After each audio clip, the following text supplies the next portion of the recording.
We have a mini meta hour in store for you today. At the end of episode 2, we didn't talk much about the meta and tonic, so I wanted to take the opportunity to throw out a short bonus episode and dedicate it entirely to the history of the gin and tonic, which is about 200 years old, and I think you'll find pretty interesting if you want to stick around.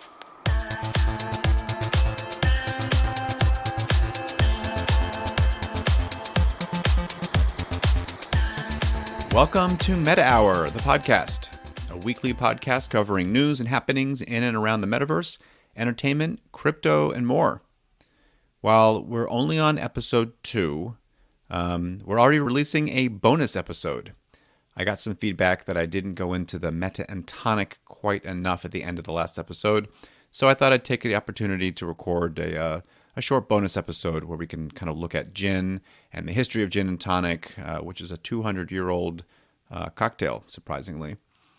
So this is a pretty gin-focused episode, not really any news on Metaverse, but we'll be back next week to kind of pick up on what things have happened in the last week. The gin and tonic was always my most quintessential cocktail, only because it was the drink that I associate to my parents. As a kid, I remember them, both who were British, having gin and tonics, otherwise known as a J&T, on weekday evenings after work. It's surprising that I can't do an English accent to save my life, even though I'm half British. The gin they used was always Beefeater, which I remember because the picture on the front was a medieval-looking fellow, who I later learned was literally a person who ate beef for the king to make sure it wasn't poisoned. And the tonic water was always Schweppes.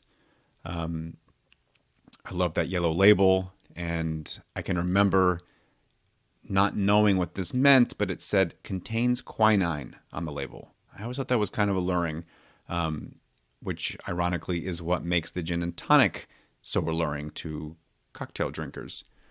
Gin itself is been around for 2,000 years. It was the first version of it was medicinal use, where they would infuse the juniper berry, which is the key ingredient in gin, in wine. The monks later did kind of the same thing, and over about 1,000 years or so, 1,500 years, the Dutch started distilling it in making what we kind of know as gin today. It was more of a malt-flavored beverage. In the 1700s, the English had discovered gin from the Dutch and started to mass produce it as a nation because they were getting tax breaks from King William III, who was in a sort of trade war with France and was limiting wine and cognac and provided tax breaks to people internally in England to produce gin. Well, England went a little berserk with gin producing and fell on some dark days, which you can go online and read about if you like. But by the mid-1800s, everything had sorted itself out. Gin was being produced in a normal fashion, and much of what we drink today is probably pretty similar to what it was a couple hundred years ago. What starts to bring this all together, and it relates to the meta and tonic, aka gin and tonic, was the British Navy brought gin with them on long sea travels because it kept better than beer, and of course you can't go on a boat if you don't have booze, because what's the point of being on the boat? At the same time, because they were visiting exotic locations, they bought quinine with them, which was used to fight and prevent malaria. But quinine on its own was incredibly bitter, and nobody wanted to take it. So, kind of going a little bit of a circle here, Mr. Schweppe, who had created a bottling drink company, made a drink called Indian tonic water, which was a sweetened quinine drink that was one of the first bottled drinks ever created. And you can probably see where this is going. So the sailors would mix the quinine-flavored Indian tonic water with their nicely distilled gin. And to top it off, because limes were actually on board these ships because they were used as a way to prevent scurvy, you matey, boom, you had a gin and tonic. They mixed the tonic with the gin. They squeezed in some lime to prevent scurvy. They prevented malaria, and they had a fun, romping time on board.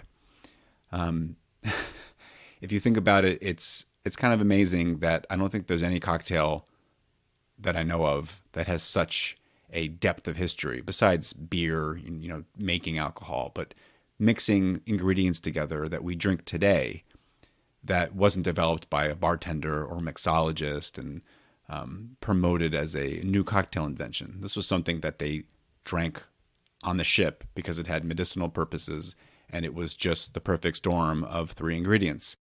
Back when my parents drank gin and tonics, they used Beefeater, which is a standard. Today, there are a lot of independent, smaller batch gins being produced, which include tasting notes on their bottles from all the different botanicals used in the redistillation process. Gin is distilled twice, the second time after they've infused the juniper and botanicals to accomplish whatever flavor profile they're looking for. And for a gin and tonic, because the tonic tends to have such a distinct flavor, I'm usually okay using a less craft-made floral forward gin.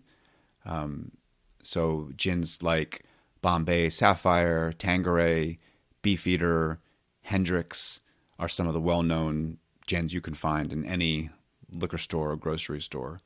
In terms of how they rank with the traditional gin flavor, Bombay, Sapphire, and Tanqueray probably have the most juniper flavor, followed by Beefeater. And then Hendricks has the lowest of the four of those in terms of that kind of floral juniper note that you come to expect out of gin. For the tonic, you can't go wrong with Schweppes. I mean, if anything, just for history's sake, it's been around for so long, 1700s. But I really like a brand called Fever Tree Line. You've probably seen them. I know Whole Foods carries them. I'm sure the big grocery stores carry them too. They have a standard Indian tonic water. They've stolen the naming rights from Schweppes from the 1700s, as well as a lighter calorie version, which instead of being made with imitation sugars is made with fructose. So you don't get that chemical aftertaste that some of those diet tonics have, because they use sucralose or Splenda or those kind of fake sugars, if you're into the slim line thing. So a meta and tonic, gin and tonic, is very simple to make. But if you follow a couple specific rules, you will really kind of get the best flavors out of that. The first thing you want to do is make sure your gin is cold, like super cold, like in the freezer cold. And your tonic, obviously, keep it cold too. The glass choice, a highball glass, a crystal cut glass, probably the traditional, if you want to go for that very British upper class look, the crystal cut glasses can't go wrong with. I prefer those. So you start with a nice cold glass. You add your cold gin, 2 ounces worth into the glass, followed by your 4 ounces of tonic water. And when you pour the tonic, you really have to be careful. You don't just dump it in there because it will fizz everywhere and you'll lose all that nice effervescence that tonic brings. So do the bar style, tip the glass on the side, pour it in slow like you would, getting a pint of beer. Then squeeze 1 wedge of lime into the glass, get all that juice out. You can drop that lime in, and then slowly add your ice into the glass. Don't plop it in there. It will just fizz and bubble everything up. We're really trying to avoid losing that nice carbonation. And there's no need to stir it. Just sit back, hopefully in front of a sunset, and enjoy. The gin and tonic is such a quintessential drink. It can be enjoyed pretty much any time. It's great in the afternoon for meta hour. It's great in the evening out with friends. It's great at home when you just want to relax. If you're a morning person who drinks, you probably shouldn't do that. So don't do that. And that's the gin and tonic, or the meta and tonic, as we like to call it. I hope this bonus mini episode of diving into the meta and tonic gave you good closure to last week's episode. This bonus episode is very much a divergence from the week's schedule and format. We typically won't go into such detail over the cocktails, but I thought that the gin and tonic really kind of deserved its own mini episode, and we kind of didn't get to it at all at the last of the second episode. But I'll be back next week with more news and happenings from within and outside the metaverse. I'm your host, Ben Stanley, and I'll see you at the next Meta Hour.